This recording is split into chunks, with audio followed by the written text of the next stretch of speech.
ஜார்க்கண்ட்ல இருக்கிற பழங்குடியினரை அடிச்சு துரத்தி கற்பழிக்கப்பட்டு வீடுகள் கொளுத்தப்பட்டு அங்கிருந்து ஓடி வர்ற ஒரு பெண்ணுடைய கண்களிலிருந்து தான் இந்த கதை துவங்குகிறது. சட்டான்னு சொல்லணுமே தவிர நீதின்னு சொல்லக்கூடாதுன்னு ஒரு இடத்துல சொல்லியிருக்கேன். இது மாதிரி கண்டிப்பா அவங்கள்ட்ட சொன்ன மாதிரி இந்த கதையை பண்ண நம்ம ஊர்ல இருக்க முடியாது மேடம் அப்படின்னு சொல்லணும். எந்த அரசியல் படத்திலையும் சிஎம் கெட்டவர் தான். ஆனா முதல் முறையா சிஎம் நல்லவரா கெட்டவரா, ஊழல் பண்ணியிருக்காரா பண்ணலையா, அது மேட்டர் இல்லை. தமிழ்நாடு டாப்ல இருந்து பாட்டம் வரைக்கும் ஒரு பொண்ணை ஒரு அண்ணன் கல்யாணம் பண்ணி கூட்டிட்டு வந்திருக்கான். அவங்க வீட்டுல இருக்க எல்லா ஆம்பளைங்களும் அந்த பொண்ணை பலாத்காரம் பண்ணாங்க. இந்த சமூகத்துல நம்ம ஏதாவது ஒரு மக்களுக்கு நல்லது செய்யணும். 2002 நான் டைரக்டரா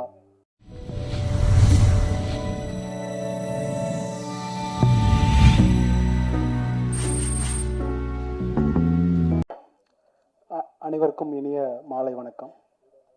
2002 நான் டைரக்டரா இந்த இண்டஸ்ட்ரிக்குள்ள என்னுடைய ஜேர்னி ஆரம்பித்தேன். கிட்டத்தட்ட 2024 22 வருஷம் சக்ஸஸ் ஃபெயிலியர் ஒன்றும் இல்லாமல் போகிறது எல்லாமே பார்த்துட்டேன்.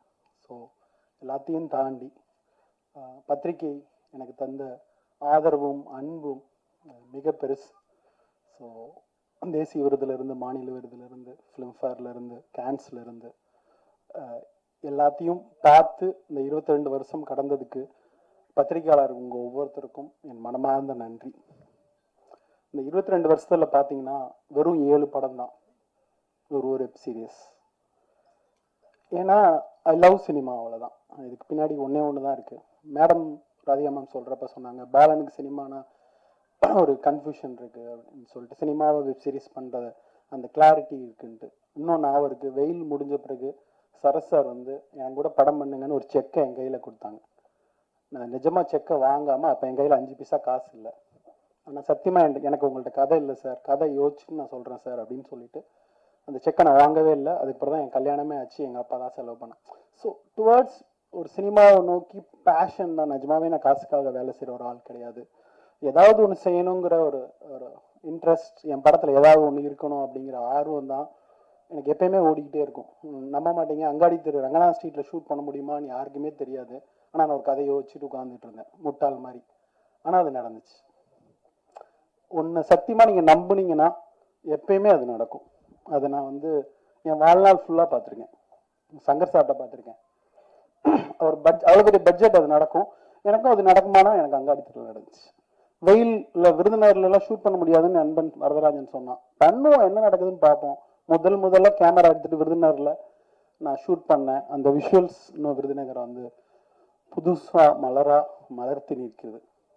ஸோ இப்படி தான் என்னோடய ஜேர்னி. அதனால எனக்கு எப்பயுமே எனக்கு சினிமாங்கிறது முக்கியமான விஷயம். அது டாப்ல இருந்து பாட்டம் வரைக்கும், 100ஆம் நாள் வால்போஸ் ஓட்டுற வரைக்கும் அந்த படத்தை நானாக சுமந்துட்டு அலைகிற ஒரு ஆளாக தான் நான் எப்பயுமே அந்த சினிமாவில் இருந்திருக்கிறேன், இருப்பேன்.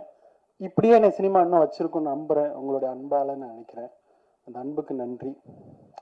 தலைமைச் செயலகம் ஒரு சடன் ஆஃபால் ஒரு கோவிட் லாக்டவுன் ஸ்டார்ட் ஆகிறப்ப ராதிகா மேம் எனக்கு ஃபோன் பண்ணாங்க. பலன், இந்த மாதிரி ஒரு சிஎம் பற்றி ஒரு கதை இருக்குது, நீங்கள் பண்ண முடியுமா அப்படின்னு கேட்டாங்க. அந்த கதையை நான் கேட்டேன். கண்டிப்பாக அவங்ககிட்ட சொன்ன மாதிரி இந்த கதையை பண்ண நம்ம ஊர்லேயே இருக்க முடியாது மேடம் அப்படின்னு சொன்னேன். அதுக்கு பிறகு அந்த கதையை நான் எழுதி நான் என் ஸ்க்ரீன் ப்ளே பண்ணி உங்கள்கிட்ட சொல்கிறேன், பிடிச்சிருந்தா நம்ம பண்ணலாம் அப்படின்னு நான் சொன்னேன். கிட்டத்தட்ட ஜெயமோகன் அவர்கிட்ட தான் ஃபஸ்ட்டு சொன்னேன். அவர் தான் இந்த லைன் சொன்னார். அதிலிருந்து தொடர்ந்து டிஸ்கஸ் பண்ணி அவங்ககிட்ட சொன்னேன். ஸோ உடனே அவங்களுக்கு பிடிச்சிருச்சு. அப்போ பக்கத்தில் அவங்களுக்கு பிடிக்குதா பிடிக்கலையான்னு சொல்கிறதுக்கு முன்னாடி சார் சூப்பராக இருக்குது ராதிகா அப்படிங்கிற மாதிரி சொன்னாங்க. அதான் குட் சைன். அதுலேருந்து இது ஸ்டார்ட் ஆச்சு இந்த ஜேர்னி. அதுக்கு பிறகு ஜீல சொல்லி ஓகே பண்ணோம். அப்படி தான் இந்த ஜேர்னி, அந்த கதை, இந்த படம் துவங்கிச்சு. ஸோ அந்த படம் துவங்குறப்ப நினச்சேன், ஒரு வெறும் அரசியல் படமாக மட்டும் எல்லாரும் பண்ணுறாங்க, கிரிட்டிசைஸ் பண்ணுறாங்க, எல்லாம் செய்கிறாங்க. இந்த அரசியல் படத்தை தாண்டி இந்த படத்தில் வேற ஒன்று சொல்லணும். எந்த அரசியல் படத்துலையும் சிஎம் கெட்டவர் தான். ஆனால் முதல் முறையாக சிஎம் நல்லவரா கெட்டவரா, அவர் ஊழல் பண்ணியிருக்காரா பண்ணலையா, அது மேட்டர் இல்லை.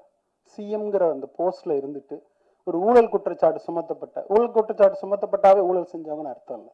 சுமத்தப்பட்ட ஒரு முதல்வரின் அக மன புற சிக்கல்களை, இந்த படம் பார்த்தீங்கன்னா தெரியும், ஒரு ஊழல் குற்றச்சாட்டு சுமத்தப்பட்ட ஒரு சிஎமோட அக சிக்கல்களை அவர் என்ன ப்ரெஷரை இந்த பீரியட் ஆஃப் 3 months அனுபவிக்கிறாரு, இதை மட்டும் சொல்லணும்னு நினைச்சேன். அவர் நல்லவரா கெட்டவரா எதையுமே சொல்லணும் இல்லை, அதை அப்படியே விட்டுருந்தேன்.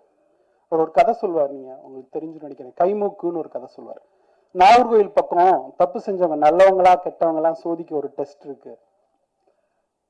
கொதிக்கிற எண்ணெயை கொண்டு வந்து சுசீந்திரம் கோயிலுக்கு முன்னாடி வைப்பாங்க. அந்த கொதிக்கிற எண்ணெய்க்குள்ள ஒரு அனுமார் சிலையை உள்ள போடுவாங்க. கை வேகாம எடுத்துட்டா நல்லவன், கை வெந்துட்டா கெட்டவன் அப்படின்னு சொல்லிட்டு அந்த சின்ன அவங்களுடைய பேத்தி கேட்கும், கை வேகாம எடுத்துருவீங்களா அப்படின்னு சொல்லிட்டு.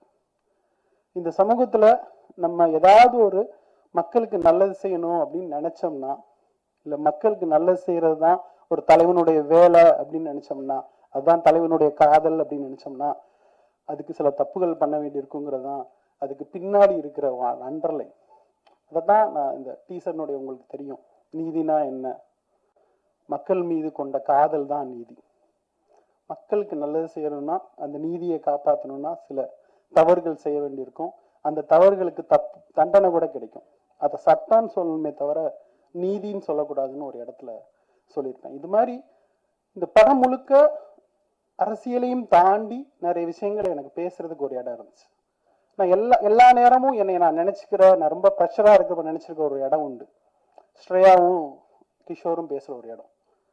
எவ்வளவு ப்ரெஷரா இருக்கிறீங்க, கட்சி என்ன ஆக போகுது, இந்த நாடு என்ன ஆக போகுது, வீடு என்ன ஆக போகுதுன்னு சொல்றப்ப அவங்க ஸ்ரேயா சொல்லுவாங்க, மேற்கு தொடர்ச்சி மலை மேல ஊர்ற எறும்பு நினைச்சுக்குமா, இந்த மலையவே நான் தான் தூக்கி சுமக்கிறேன்னு, அது மாதிரி இருக்கு நீங்க கவலைப்படுறதுன்னு ஒரு வார்த்தை சொல்லுவாங்க. அவர் அப்படியே கூர்ந்து பார்ப்பார். அப்ப சொல்லுவாங்க, இத்தனை கொய்யா பிஞ்சே இதில் நாம் சிற்றெரும்பே அப்படின்னு பாரதிதாசனுடைய வரிய சொல்வார். அவ்வளோ இந்த மேல உலகத்துல இருந்து கீழே பாக்குறப்ப நம்மளாம் எறும்பு மாதிரிங்க. நம்ம எந்த ப்ரெஷரையும் தூக்கி சுமக்க தேவையில்லை. நம்ம எறும்பு நினைச்ச கணத்துல நம்ம மண்டையில இருக்க எல்லா பலகனமும் கீழே அப்படி அப்படி குப்பை மாதிரி இப்படி விழுந்துரும் அப்படிங்கிற வரியை நான் ஒவ்வொரு நாளும் எனக்கு ப்ரெஷர் வர்றப்பெல்லாம் நினைச்சுப்பேன். அப்படி எனக்கு நானே பர்சனலா சொல்லிக்கிற ஒரு லைன். நிஜமாவே ஜார்க்கண்ட்ல இருக்கிற பழங்குடியினரை அடிச்சு துரத்தி கற்பழிக்கப்பட்டு வீடுகள் கொளுத்தப்பட்டு அங்கிருந்து ஓடி வர்ற ஒரு பெண்ணுடைய கண்களிலிருந்து தான் இந்த கதை துவங்குகிறது. நான் அது கேட்குறப்ப, அந்த லைன் படிக்கிறப்ப எனக்கு தோணுச்சு, காடுன்னா என்னன்னு தெரியுமா அப்படின்னு என் வீட்டில் என் பையன்கிட்ட கேட்டேன். அவன் சொன்னான், ஊட்டிக்கு போனமே டாடி, ஒரு ரெசார்ட். அப்பா உங்களுக்குலாம் ஊட்டின்னா, ஊட்டியில் இருக்கிற ரெசார்ட் தான் காடா, காடுன்னா என்னன்னு தெரியாதா, இந்த வாழ்க்கைன்னா என்ன தெரியாது. இந்த மாதிரி நிறைய கேள்விகளை இந்த வெப் சீரிஸ்ல இந்த கேள்விகளை அங்கங்க தொக்கி நிக்க வச்சிருக்கிறது தான் என்னோட இடம் அப்படின்னு நினைக்கிறேன். இந்த கேள்விகளை ஏதோ ஒரு விதைய தூச்சுனா அதுவே ரொம்ப மகிழ்ச்சியா இருக்கும் நான் நினைக்கிறேன். தமிழ்நாடு டாப்ல இருந்து பாட்டம் வரைக்கும் அவ்வளோ முன்னேறி இருக்கு. ஆரம்ப சுகாதார நிலையத்திலிருந்து, மெடிக்கல்ல இருந்து, ரோடுல இருந்து அவ்வளோ முன்னேறி இருக்கு. ஜார்க்கண்ட்ல எல்லாம் ஒரு பெட்ரோல் பங்க்ல பார்த்தேன், ஒரு டாக்டர் உட்கார்ந்து இருக்கிறாரு. ஒரு டேபிளை விரிச்சு நம்ம ஊர்ல லாட்டரி டிக்கெட் விற்கிற மாதிரி மாத்திரையை 10 மாத்திரையை வச்சுட்டு உட்கார்ந்துட்டு இருக்காரு. நான் பீகார்ல ஒரு இடத்துல ஒரு வில்லேஜ்ல கேட்டேன், ஒரு சமூக ஆர்வலர்கிட்ட கேட்டேன், அப்போ என்ன பிரச்சனைக்காக வந்திருக்கிறேன் அப்படின்னு. ஒரு பொண்ணை ஒரு அண்ணன் கல்யாணம் பண்ணி கூட்டிட்டு வந்திருக்கான். அவங்க வீட்டுல இருக்க எல்லா ஆம்பளைங்களும் அந்த பொண்ணை வந்து பலாத்காரம் பண்ணிட்டாங்க. அந்த பொண்ணு வந்து இப்படி பலாத்காரம் பண்ணிட்டாங்க, என்ன செய்யறதுன்னு கேட்டுச்சான். இப்படி ஒரு இடத்துல தான் இந்தியாவில் இருக்கிற வேற எல்லா மாநிலங்களும் இருக்கிற சமூக நீதி அரசியல் இருக்கிறது. நான் நம்ம ஊர்ல ஒரு வயசான பாட்டியை போய் கிராமத்துல போட்டோ எடுத்தா, எடுத்த நான் அங்கிட்டு போடா இப்படின்னு சொல்ற இடத்துல எந்த அரசியல் கட்சின்னு சொல்லுங்க, அதையும் தாண்டி 50 ஆண்டு காலம் நம்மளை தமிழ்நாட்டில் வழிநடத்தின பெரியாரிய, மார்க்சிய, அம்பேத்கரிய அரசியல் கொண்டு வந்து நிப்பாட்டிருக்கு. பிறந்த குழந்தை வயிற்றுக்குள்ள இருக்கிறதுல இருந்து ஒருவன் செத்து போற வரைக்கும் அவன் வளர்வதற்கான சட்டங்களை இந்த அரசாங்கம் வகுத்திருக்கு. அடுத்து அந்த பதவிக்கு யார் வந்தாலும் சரி வராட்டிலும் சரி ஒவ்வொருத்தருக்குமான ஒரு அரசியல் பாதுகாப்பை ஒரு அரசாங்கம் வழங்கி இருக்குன்னு தோணுச்சு. என்ன ஊழல் இருந்தாலும் இந்த அரசாங்கம் இதை வழங்கி இருக்குன்னு எனக்கு சந்தோஷமா இருந்துச்சு. இன்னும் இந்த பொலிட்டிக்கலுக்குள்ள இந்த அரசியலை கூர்ந்து பாக்குறப்ப இந்த உலகத்திலேயே ஜனநாயகத்தை விட சிறந்த ஆட்சி முறை எதுவும் இல்லைன்னு எனக்கு தோணுச்சு. ஜனநாயகத்தை கட்டமைக்கணும்னா ஊழல் நிறைந்ததா தான் இருக்கும். ஆனா மக்களுக்கு நலன் போய் சேரும். எப்படி நலன் போய் சேரும்? எதிர்கட்சி ஸ்ட்ராங்கா இருக்கும்.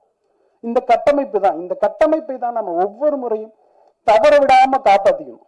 ஜெயிக்கிறவங்களுக்கு மட்டும் இல்ல, எதிர்கட்சியை உட்கார வைக்கிறவங்களும் சேர்த்து ஓட்டு போடணுங்கிற இந்த அரசியலை ஒரு படம் சின்னதா பேசினா போதும், ஒரு வெப் சீரிஸ் சின்னதா பேசினா போதும், ஒரு லாங்குவேஜ் பேசினா போதும், நம்ம இருக்கிற பத்திரிகைகள், கலை, இலக்கியம் எல்லாமும் சேர்ந்து ஒரு மனுஷனை பொலிட்டிசைஸ் ஆக்கிட்டாவே அவன் ஒரு கட்டத்துல போய் நிற்பான்.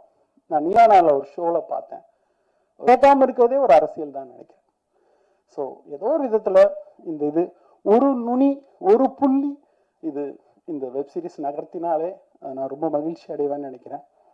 இப்படி ஒரு அருமையான ஒரு களத்தை பேசுவதற்கான, ஒரு சூழலை பேசுவதற்கான வாய்ப்பை எனக்கு வழங்கிய ராதிகா சரத்குமார் அவர்களுக்கும் சரத் சார் அவர்களுக்கும் என் மனமார்ந்த நன்றி.